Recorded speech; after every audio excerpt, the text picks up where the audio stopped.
Oui, bien-aimés dans le Seigneur, nous allons citer quand même quelques livres apocryphes. Vous pouvez voir les livres apocryphes là qu'on appelle Daniel grec, Esther grec, Ecclésiastique, il y a Maccabée 1, Maccabée 2, il y a Tobie, l'évangile selon Judas, évangile selon Marie. Tout ça, ce sont les écrits qui parlent peut-être de la parole de Dieu, mais ce ne sont pas des livres inspirés. Je peux aller encore plus loin lorsque nous nous retrouvons dans une science quelconque. Alors pour les scientifiques, ils savent déjà, on dit qu'une science a ses méthodes et ses techniques. Donc dans chaque science, nous avons des techniques et des méthodes. Lorsqu'on utilise des méthodes inappropriées dans telle ou telle science, on se rend compte qu'on ne va pas atteindre les résultats. Et c'est notamment, même dans la Bible, il y a aussi des méthodes et techniques que nous allons voir plus loin. Des principes qu'on a écrit la Bible. Et c'est cela que vous allez vous rendre compte qu'il y a beaucoup de livres que nous avons parlé aussi des livres deutérocanoniques, que ce ne sont pas des livres inspirés, mais ce sont les écrits qui racontent quand même l'histoire, qui parlent de la parole de Dieu. Alors, bien-aimés dans le Seigneur, c'est là que vous allez voir aujourd'hui, beaucoup de chrétiens sont tellement perturbés, sont tellement roulés par de la multiplicité des Bibles, jusqu'au point aujourd'hui, il y a même des chrétiens et d'autres personnes qui commencent à affirmer pour dire que non, la Bible vraiment, c'est pas un livre inspiré. La Bible, il y a beaucoup d'erreurs, il y a beaucoup d'incohérences. Ce n'est pas fiable, on ne peut pas faire confiance à la Bible. Alors moi, je vous assure que la Bible, avec 66 livres dont nous sommes en train de parler, dans toutes les versions que vous pouvez en avoir, il y a ceux qui aiment 8 secondes par rapport aux autres, ils disent que non, c'est un peu facile, il y a le français un peu facile. Donc, dans toutes les versions que vous allez lire, mais que ce soit un livre de 26 et de 66 livres, et ça, c'est la Bible originale. Donc, c'est la Bible vraiment qui contient toutes les vérités. En dehors de ces 66 livres, il n'y a pas d'autres vérités.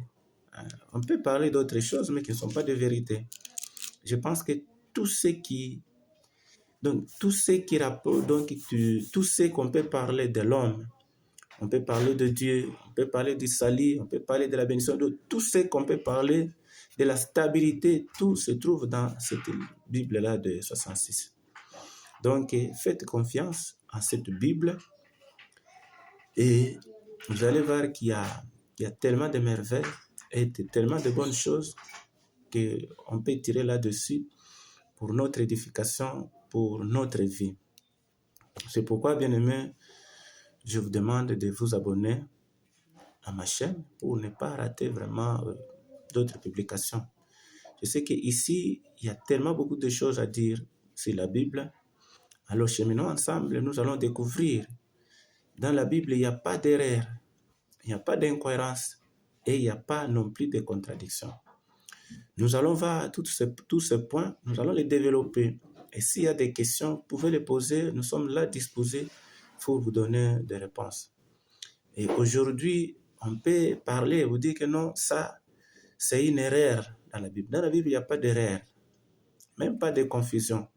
Je vais vous donner un exemple. Lorsque l'enfant est en première primaire, quand on lui dit 1 plus 1 est égal à 2, 2 moins 1 est égal à 1. Mais lorsqu'on lui dit 1 moins 2, la réponse qu'on donnait, c'est impossible. Et lorsque vous évoluez en cours de classe, vous allez vous dire que les 1 moins 2 n'est pas impossible, ça devient moins 1. Donc c'est pour dire que ce que vous n'avez pas encore compris aujourd'hui dans la Bible, cela n'est pas dire forcément que c'est une confusion ou bien c'est une contradiction. Non, c'est parce que vous n'avez pas encore compris. Alors continuez toujours, vous allez vous rendre compte que ce qui était comme zone d'ombre aujourd'hui, ce qui était comme erreur aujourd'hui, ce qui était comme difficulté à comprendre, au fur et à mesure vous allez le comprendre.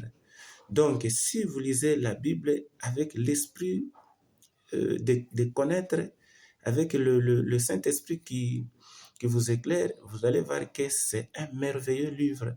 Donc, il y a des vérités vraiment toutes suffisantes pour la vie de l'homme. C'est pourquoi abonnez-vous pour ne pas rater vraiment de nouvelles publications. Il y a tellement beaucoup de choses qu'on va parler ici concernant la Bible. J'espère que vous allez aimer et ça va vous aider.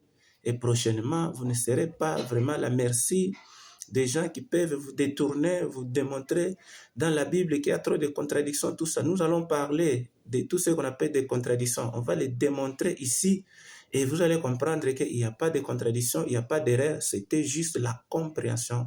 Parce qu'à un moment, quand on ne comprend pas, on risque de faire trop de confusion. Que Dieu vous bénisse. Soyez au rendez-vous, abonnés, pourvu que nous puissions cheminer ensemble avec cet enseignement sur la Bible. Que Dieu nous bénisse encore abondamment.